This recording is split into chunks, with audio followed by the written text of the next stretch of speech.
When did you realize that you were the problem? When I got punched and everyone went and shook the hand of the puncher.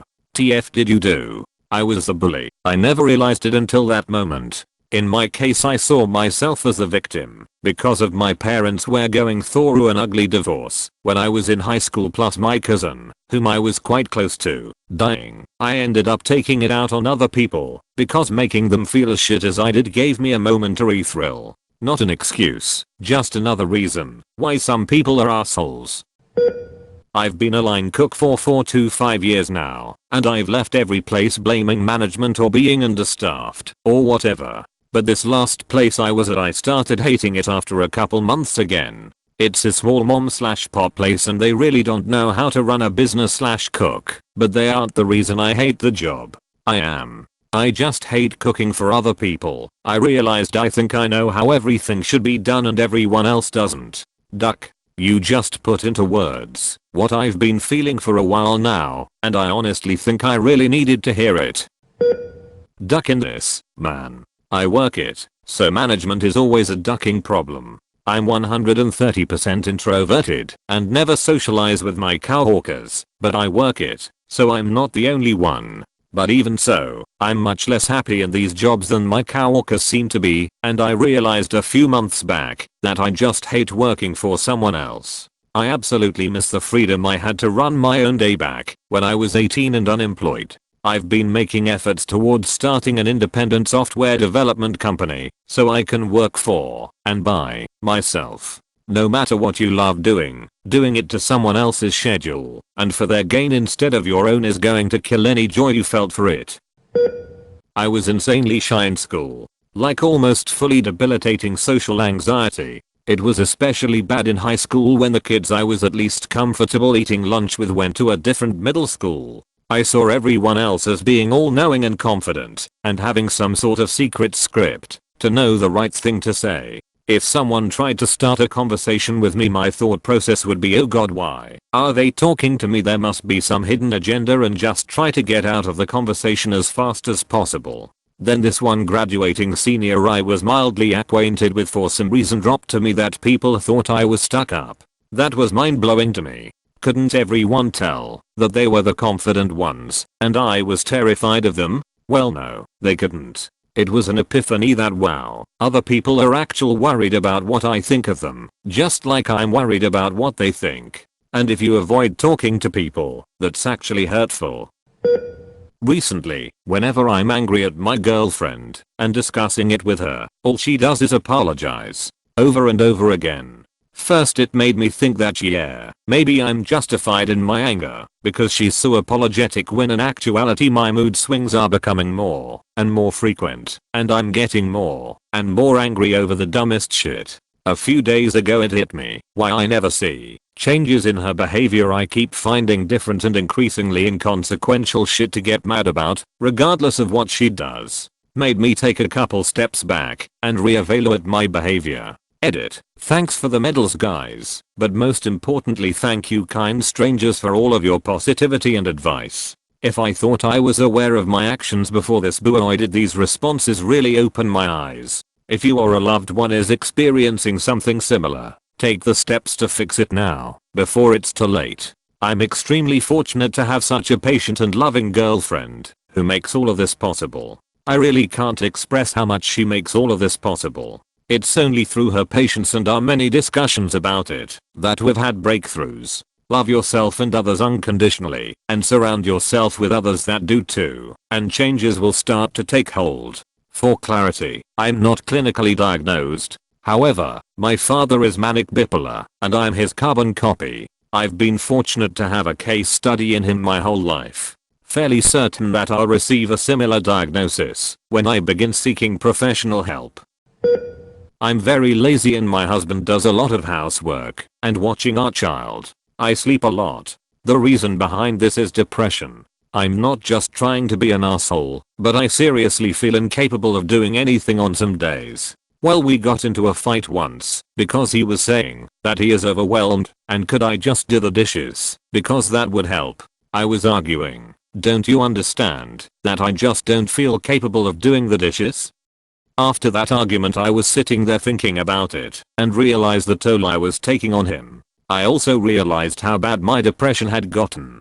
Got up and did the dishes and made a therapist appointment the next day. I've been doing the dishes every day since. It's small and I still need to help more, but I finally realized that I was the problem. It hurt, man. It really hurts to realize that. Sometimes when life feels completely out of your control and everything is going wrong, and no matter what you do it's going to end up bad. Sometimes all you can do is the dishes. And that's okay. My best friend used to joke that I was creepy, pathetic, and worthless. Then one night they got drunk and confessed they had really meant it all the time. I decided I needed a new best friend and went out and found one. After about a year they let me know I was needy, boring, pathetic, and worthless. Second time was the charm. I was really drunk one night, laying in bed trying to sleep, but all I could hear was insane traffic noise. Sometimes I can hear the road through my window, but this was crazy. Sirens, people shouting, tires rumbling. I couldn't understand what they were saying, but the shouting got louder and louder. I opened my eyes to look outside and see WTF was going on. All I can make out is a police car blocking the road and a policeman running towards me. I'd fallen asleep on a mini roundabout. Edit. Since a lot of people are commenting, I wasn't driving. I was walking somewhere before I fell asleep in the road. Possibly home, possibly to another pub. Who knows? Stop telling me drink driving is bad. I was always unhappy with being over 220 pounds. I tried everything to lose weight. Everything except actually trying, you know what I mean. One day I just thought FCK man, I'm actually going to do something. And hey, what do you know? I lost weight. It was kind of a kick up the ass and realized I can bitch and moan about everything, but unless I actually do something I'm ultimately going to be the reason I'm unhappy. I've applied that thinking to other aspects of life and actually pushing myself to do things makes things happen. Exactly. You can't try a diet or exercise plan. You either do it or you don't. This is sad, but when I had to sleep behind liquor store dumpster on an empty pallet, I was a histrionic egotist who had so many bridges burned I had to swim. Life has gotten much better since then. Histrionic egotist, you've come a long way. If nothing else, you're at least a wordsmith. Maybe no one will see this, but I realized I was the problem when I almost ruined my dad's surprise party by staying in my bed and making my family late, and in my mind I was always thinking they deserve this for what they've done to me. They weren't always there when I was a kid, but now they try to be, and I push them away. I'm trying to be better with them, but it just hasn't been the same cause we got in an argument that day and some tears were shed. When 3 exes back to back over the years were the ones who broke up with me. They couldn't handle my mental breakdowns and outlashes and self-victimizing, and broke it off because they were tired of it. One after the other. It fueled my self-pity until I got tired of the same old story myself. I'm currently with an amazing woman and we've been together for a little over a year now, the longest relationship I've ever been in.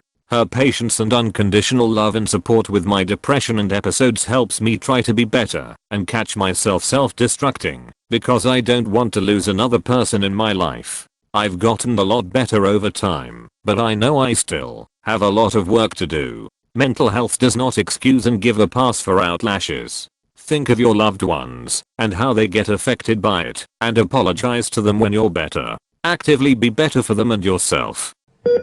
I've been told my entire professional life that I'm difficult to work with. I always chalked that up to having to develop a thick skin as a woman who cooks professionally. About 3 months ago I started taking SSRIs after yet another bad year-end review and missed promotion. The pills changed my personality so drastically that I realized the negativity and shitty vibes that have been the biggest inhibitor of my career all stemmed from depression and anxiety, and that had I started antidepressants earlier in my life I would have saved myself a lot of heartache. This is the boat I'm in now. I have held off from seeking treatment for a long time, but have finally resolved to go in and start getting treatment for it. I will probably be forced out of my career field because of it, but at this point I just need to get control of my life.